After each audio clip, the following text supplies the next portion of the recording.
طيب بسم الله الرحمن الرحيم. السلام عليكم ورحمة الله وبركاته. أهلا بيكم في الفيديو السابع. أنا اتحركت من السادس للسابع خطوتين بس عشان نوريكم المترو على طول. أنا هاخدكم معايا دلوقتي أوريكم المترو. الفيديو ده إن شاء الله هيبقى فيديو سلس سريع خفيف كده، هوريكم بس الشبكة بتاعة المواصلات اللي تحت الأرض، المترو والترام وكل الكلام ده. نفس القوانين بتاعت الباصات والقطارات زي ما قلت لكم، هو مجرد سيستم نظام هم بيبقوا ماشيين عليه وبيطبقوه في كل حاجه.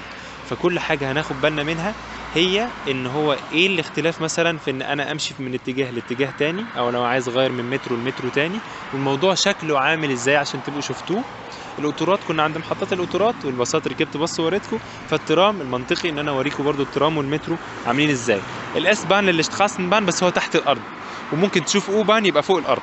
يعني هو بيبقى اغلب الاوقات هنا واغلب الاوقات هنا، فايه على حسب من مكان لمكان.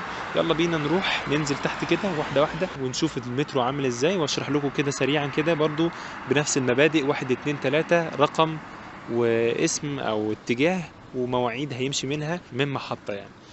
توكلنا على الله. طيب اول حاجة لازم تشوفها عشان تعرف انت وصلت عند مترو او ترام، ان انت تشوف علامة الاس دي او علامة الاس دي. ده معناه ان انت عند محطة ترام او مترو. لو مش اس هتبقى يو، علامة يو هيبقى نفس الفكرة. تمام. فاحنا عايزين نمشي كده، ولازم بتبقى متعلمة كبيرة الناس تقدر تشوفها. انا دلوقتي هنزل تحت، تعالوا ننزل تحت. طيب نزلنا تحت، اول حاجة بشوفها ان انت بتشوف حاجات هنا معلمة لك اسم الشارع. يعني انا هخرج من اسم الشارع بتاع نوبل شتخانس، ويبقى عندك برضو باصات. يعني مثلا هتلاقي باص هنا 82 84، دي الباصات اللي بتعدي من الموقف اللي هنا. فهو بيبقى معلم لك كل حاجة. عندك جهاز هنا ممكن يخليك تشتري التيكت لو انت معكش تيكت، وعندك برضو المواعيد. حتى هنا بيبقى عندك مواعيد، بصوا شغالين بنفس السيستم بالظبط، نفس سيستم الباصات بالظبط. طالما فهمت النظام يبقى تمام. المحطات اللي بيعدي عليها رقمه اس واحد رايح هيرنبرج، ده اتجاهه، ودي المواعيد اللي بيمشي فيها. طالما فهمت نظامهم وفهمت المواعيد دي بتشتغل ازاي من الاثنين للجمعة والساعات، وان الساعة مختلفة عن اللي بتستخدمها مثلا، خلاص عندك خريطة اهو والدنيا تمام. تمام. بس خلاص كده، دي المحطة دي شكلها ممكن يقول لك مثلا انا ماشي في الاتجاه ده. لو عايز تخرج من الاتجاه التاني هتلاقي محطة رايحة اتجاه تاني جوه المحطة وانت تحت الارض، مش شرط تمشي كده او تمشي كده. تمام. خلينا بقى ايه ننزل السلالم دي هي كمان. نزلنا السلالم، واول حاجة شفناها ان انت عندك اينس على اليمين وتسواي على الشمال، اللي هو الرصيف، رصيف واحد ورصيف اتنين. تحتيه متحدد اس واحد واس اتنين واس تلاتة، اس ده رايح مكان فاينجن هيرنبرج وفيلداشتات. طيب وعلى الشمال برضو اس واحد واس اتنين واس تلاتة، ده الرقم رايح شتوتجارت هابنهوف معدي على كياشهايم، اس اتنين معدي على شواندورف، اس تلاتة معدي على باكنانج. طيب احنا عايزين نمشي ازاي؟ احنا عايزين نمشي في الاتجاه ده. انا عارف طريقي، انا عارف المدينة او الموقف اللي انا هعدي عليه، فانا اللي بختار مثلا انا عايز اخش شمال ولا يمين على حسب المحطة اللي انا رايحها. سلالم كتير برضو اهي، فخلينا نخلص السلالم دي ونيجي تاني. هنا تاني مكتوب اهو. مش بس معنى ان انا مكتوب حد قال لي مثلا او مكتوب على الابلكيشن ان انا المفروض اركب اس واحد فاركب اي اس واحد، لا، انت لازم تركب الرقم والاتجاه.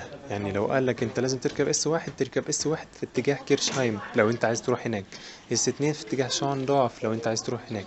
مش اي اس واحد وخلاص والسلام يعني، اس والسلام وبصوا. طيب احنا كده وصلنا على الرصيف.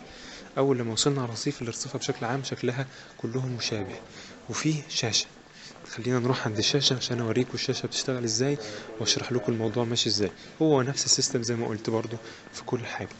خلينا احنا واقفين اهو. بيقول لك ايه ان كيرتسا، يعني قريب او جاي دلوقتي خلاص هانت يعني ويجي. اس واحد رايح بلوخينجن، وادي المحطات اللي هيعدي عليها: شتات ميتر، شتوتجارت هاوبانهوف، باد كانشتات. هي دي المحطات اللي هيعدي عليها. لو اسم المحطة اللي انت عايز تروحها مكتوبة هنا، اركب القطر او اركب المترو. طب فلنقل الابليكيشن قال لي على اس اتنين اللي اركبه او اس تلاتة. طالما انت في واحد جاي راح نفس المحطة اللي انت هتروحها، اركب، لان هيديك وقت اكتر ان انت تتوه او مثلا تدور على المحطة او هروح او اجي. انت شايف ان ده رايح للهاوب بانهوف، واس 3 اللي جاي كمان 6 دقايق برضه رايح للهاوب بانهوف. خلاص اركب ده عشان يبقى معاك وقت اكتر ان انت يبقى معاك وقت اكتر ان انت تنزل وتشوف اللي انت هتركب منين وتروح الكلام ده. طالما رايحه نفس المحطه ومكتوب ان هو رايح نفس المحطه يبقى ما تقلقش. تمام. اللي بعده بيقول لك اس 3 رايح اتجاه باكنانج جاي كمان 6 دقايق، اس 2 رايح شورندورف جاي كمان 12 دقيقه، وما الى ذلك. وبيفضلوا يعيدوا بقى اس 3 اس 2 اس 1 اس 3 اس 2 اس 1. دي الشاشه. كل ما يجي واحد يعني اس 3 ده لما يقرب، انت مثلا مش عايز تركب اس 1 ده، لما اس 3 يقرب هيجي مكان اس 1 على الشاشه ويقول لك المحطات اللي هيعدي عليها. بس هتلاقي فيه شاشات كده قدام وانت بقى ايه برضو تقدر من عليها تقرا انت رايح فين. طيب مكتوب على القطر واحد واتنين. واحد دي معناها است كلاس، يعني الدرجة الأولى، الدرجة البيزنس كلاس يعني ببساطة شديدة. لما تيجي تركب ما تركبش في واحد، هتركب في اتنين دايما. عندك A و B و C و D. شايف هنا قدامنا متعلمة C اهو على الرصيف، يعني متعلم انت المفروض تبقى ماشي او هو هيقف عند C. طب لو معايا عجلة، بص متعلم الدرجة الأولى الفيرست كلاس فين والسكند كلاس فين، ومتعلم برضو على الشاشة بيقول لك قبل ما القطر يجي حتى العجل فين، او الناس المعاقين مثلا كراسيهم فين. فالعجل هيبقى في اول واخر المقطورة، من اول وتاني وتالت مقطورة. اهو الترام جه اهو، مكتوب برضو على شاشته. شايفين الشاشة اهي مكتوب على شاشته هو راح فين. اهي الشاشة تانية اهي مكتوب عليه بلوخنجن اس 1 راح هاوبانهوف باد كانشتات. ركبنا يا باشا بسم الله ودخلنا المترو كده. يبقى انا ركبت المترو اللي انا رايحه بناء على المدينه اللي انا عايزها. طيب في المترو هنا برضو بيبقى فيه عندك الشاشه دي بيقول لك اسامي المحطات من فوق لتحت والمواعيد، يعني شتات متر بعد كده راح لهاوبانهوف وما الى ذلك. وعندك برضو الاتجاه اللي هو بيخرج منه، فبيقول لك المحطه اللي جايه هتخرج او ستيج لينكس او غشتس، يعني هو بيقول لك اسم المحطه شتات متر اللي هننزل عندها اهو، وان انت الباب هيفتح من على اليمين او على الشمال، وهو بيكتب لك او ستيج لينكس يعني هيفتح من على الشمال.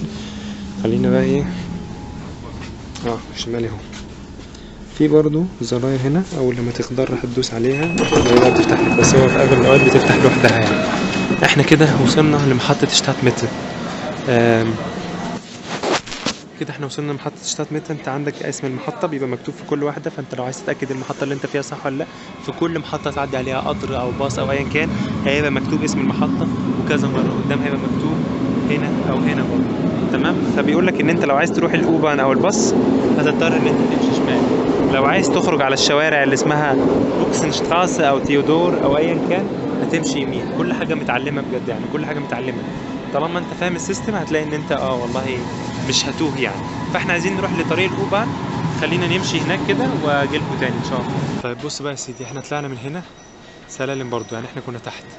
هنا قبل ما ننزل في شاشة تقول لك انهي حاجات هتروح، اس 2 اس 4 اسمهم اتجاهاتهم وكام محطة هيعدوا عليهم من اكبر المحطات زي بانهوف او باد كانشتات او ايا كان، والاتجاه اللي على الشمال فيه ايه.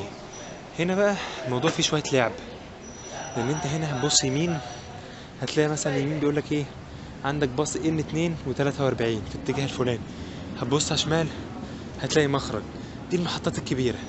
هتبص على طول انت بتدور على علامه اليو لو انت عايز تروح للاوبان تبدل تغير حاجه، والحاجات مش نفس المحطه اللي انت هتركب منها دي.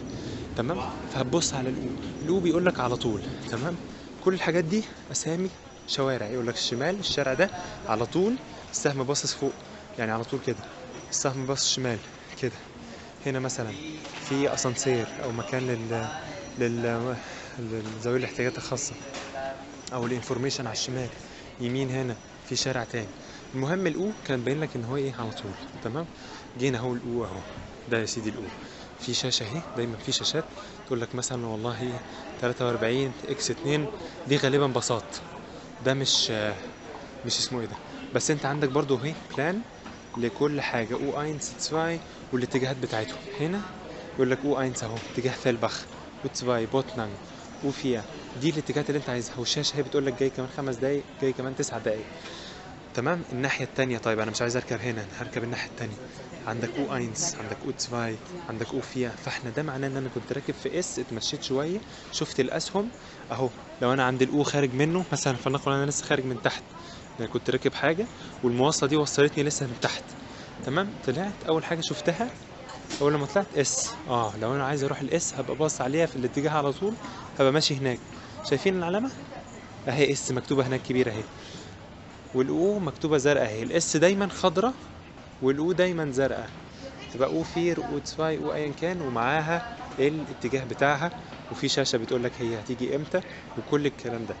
بس فانت هتخرج هتلف في المحطه شويه لو عايز تجيب تيكت في جهاز التيكيتات هناك، او هتشوف الشارع اللي انت عايز تخرج منه.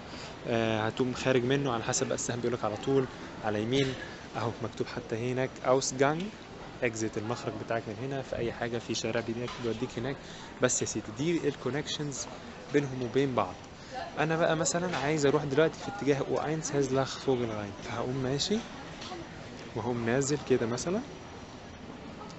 شفت اسامي المحطات اهي، في بتاع تانية يافطة مكتوب عليها المحطات او اينس، يعني من الرصيف ده اسمه شتات ميتة. انا دلوقتي في شتات ميتة، دي المحطة اللي انا فيها، تمام. والرصيف اللي انا فيه بيعدي من عند او اينس واو تسفاي واو فيا واو الف، ومكتوب كل واحد رايح انهي اتجاه. فهنزل والله انا لقيت ان انا رايح الرقم اللي انا كان المفروض اركبه، فهم نازل السلالم عادي جدا، في سلالم متحركة على اليمين عادي، واقول لك والله تمام ده الرقم واينس موجود اهو، والاتجاه اللي انا عايز اروحه. وكمان كاتب لك اوبا مارين بلاتس، يعني هيعدي على محطة اسمها مارين بلاتس. اتنين هيعدي على شارلوتن بلاتس ومينيرال بيدا، الاتنين هيعدي على المحطة دي والمحطة دي. 4 شارلوتن بلاتس وشتوكاخ كده يعني. بس والرصيف هتلاقي الناس مستنية عنده، لأن ده اللي هيوديك في الناحية دي. لو أنت عايز تروح الناحية التانية فده معناه هتلاقي برضو أو أينس مثلا، بس رايح الاتجاه التاني، بقى لازم تطلع السلالم وتنزل من الناحية التانية. برضو هنا لما تيجي تنزل من المترو هتلاقي السلم بتقولك الاس هناك، او الباص لازم تمشي من هناك، او لو عايز الشارع الفلاني شارع روت بول ده ولا فريتز ولا كالفا ايا كان، هنا برضه هيقولك انت ايه، هي دي المحطات اللي انت لو عايز تركب من عندها. بس كده انت وصلت المترو. هتلاقي برضو الجداول بتاعتهم بيمشوا امتى وكده. انت برضو المترو ان شاء الله في جيبك، لو في اي اسئله ولا اي حاجه مش واضحه قولولي. انا حاولت برضو مطولش لان هو فعلا خلاص نفس النظام. انت بتمشي ورا الاسهم اللي هم بيبقوا عاملينها لك لو عايز تروح لاس، وبتمشي او رايح لاو، وكل حاجه بتبقى متعلمه انهي رقم وانهي اتجاه، ودي الحاجات اللي بتوديك. اتمنى ان انتوا تكونوا استفدتوا. ده الاوفير اللي انا مش هركبه، انا هركب اللي بعده. ولو استفدتوا ادعوا لي ان شاء الله. واشوفكم في الفيديو الجاي. السلام عليكم.